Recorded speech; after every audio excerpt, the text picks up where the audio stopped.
Hey,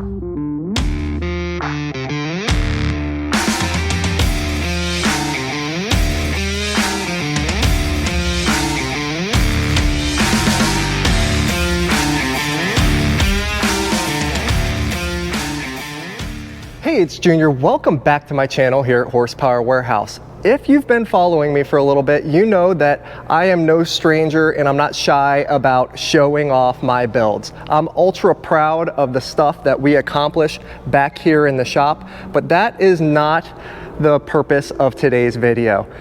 When I was a kid, we used to have something called show and tell back in school. It's when, if you had something that you were really proud of, you bring it up to the class, you make a presentation about it, show everyone why it's so meaningful to you. What's so cool about this item? I have two items today that I would like to show the class. So if you guys will jump with me, not into the shop side, but onto the inventory side, you can see I have a pretty good selection of some cool stuff to show, but for today we are going to concentrate on a 2014 Nissan GTR that is fully exposed carbon fiber, in addition to a 1962 Impala that was built for SEMA for sound quality competitions. So without further ado, let's jump right into my Nissan GTR R35 full carbon car. This is a beast. Now, it's not a subtle beast, as you can tell. Complete carbon fiber. Every single panel on the car, carbon ceramic brakes. This thing is a bad boy. When it was built, it was actually the only full carbon R35 GTR on Earth. So this was truly a one-of-one car. This has a monster motor in it, but it was not built for all-out drag racing. This one was built to be a street crusher. It is a 1,300 horsepower to the wheel on E85, 900 horsepower on pump gas, just built how you would want it if you were trying to absolutely fillet all of the local Ferraris, Lamborghinis, anyone on the street. This thing is a bad boy. So let's jump right into the performance side of things. That's probably where we should start. There's a lot to go over on this car. And I do have a cheat sheet, by the way. I'm not the Rain Man of GTRs. But this has a WGP, which is weapons grade performance.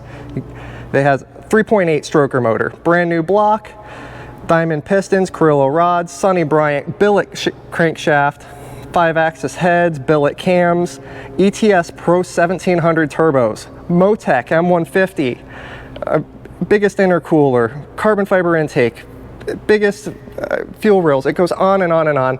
I'm not going to bore you guys with the build. In fact, I will show you this Shep Stage 5 transmission.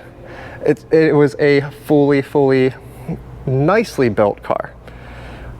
So you can go too crazy when you build these things and get it to where it does not shift nicely. It doesn't want to idle in traffic. It overheats. There's a lot of ways that you can go wrong when you're building a 1,000+ horsepower street car.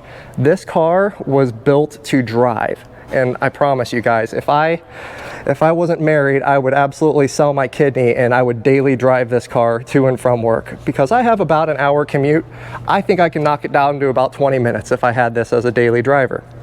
Would I carry my license for very long? Probably not. Is that a cost that I'm willing to pay? Absolutely. I would absolutely love to have this car.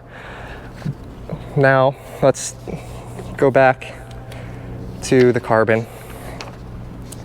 There's my next cheat sheet. Wheel suspension. You guys can pause it if you want to take a peek, but everything is carbon on the car. Super nice components. Let's take a look inside.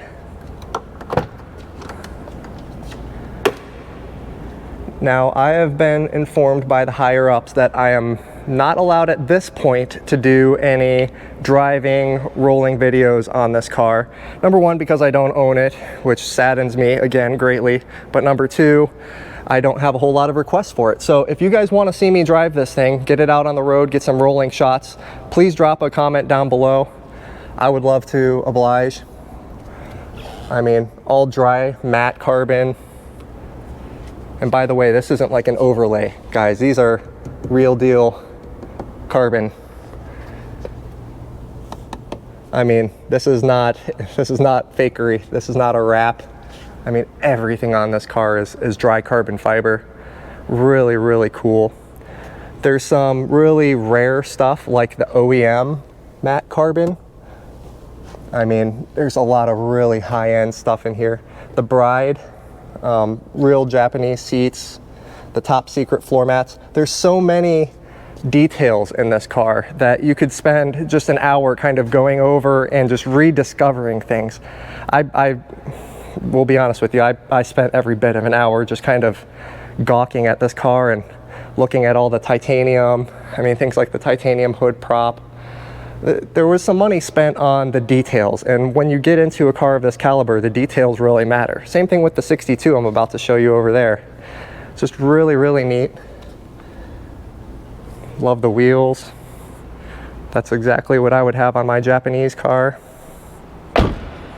Shuts like a normal door.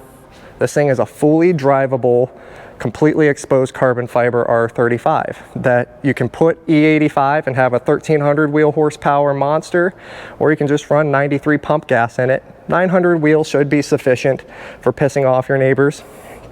If not, here in Florida, E85 is always readily available. And I am absolutely positive that this car has more power in it. If you wanted to tune it, bump the boost, I'm sure this is every bit of a 1500 horsepower car if you felt so inclined on race fuel. But they never really went that far in the build because the intention with this was to just slay everyone, and I think it was Southern California is where this car originated from. So they did a good job. Comment down below if you like cars like this, and I will continue to share them on this channel. If not, we'll stick with the classics. It's okay, because I have some really cool classics to share, such as this one. Check it out, class. 1962 Impala SS. This is known as an SQ build, a sound quality build. So let's just run down. And the name of this car is A Sound Investment. So kind of a play on that. One of my favorite parts of the build is the custom SQ badge on the back. Indicates it as a, again, sound quality build. The paint is phenomenal. I mean, really, really good. It's on airbags, so it's low, but holy moly, the paint is just really, really good job. You know it's a good job when my painter comes through and goes, hey, they did a good job on this one. That's probably the first time I've heard him say that on a car that he didn't paint himself. Under the hood, everything looks as you would expect. Beautiful, just absolutely fantastic.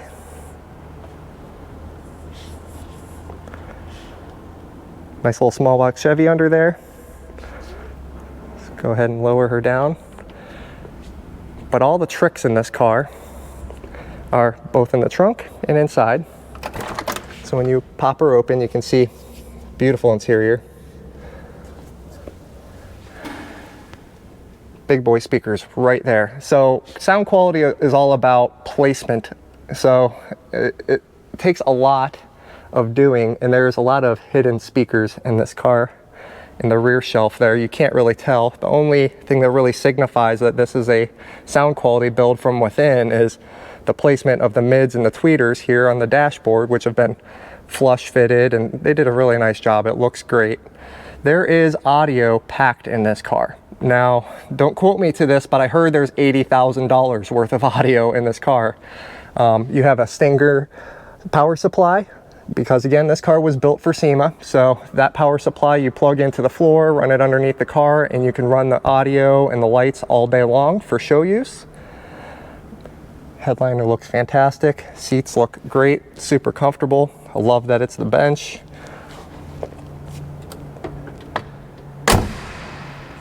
Shuts really solid. Oh, excuse me there, Mr. Dean.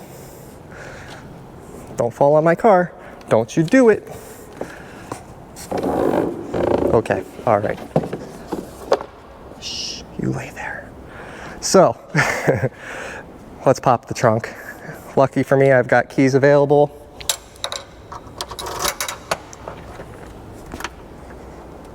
And here she is.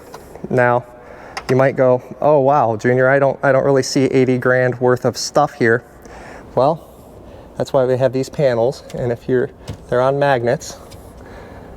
So if you have thinner fingers than I do or better nails, you'll see an air tank behind this one. You have batteries behind this one. So let's set these up, and then underneath the bottom here, all of the amplifiers. So really, really neat. I like that you can set this thing up to where you don't really tell that there's audio in it. You can put all the covers on it, or you can put it in what I would call show mode, which is basically expose everything. These are on neo magnets, so they hold in place. Again, really, really neat car. If you guys could choose to take a car for a year, 1 year daily driver, would you pick the 62 Impala sound quality build, or would you pick the 2014 GTR fully exposed carbon 1300 horsepower car? I personally would have a heck of a time picking between these two cars because they are both awesome for completely different reasons. Now, are they reasonable cars? Are they good on gas? Are they what you would want? What most people say would be a good daily driver? To me, these are the perfect daily drivers. These are everything that I would want from a classic car or a modern hot rod. Man, I would have a hard time picking. Let me know down below, which would you guys pick? Thank you guys, thank you class so much for seeing my presentation today. I hope you enjoyed. Until next time, take care.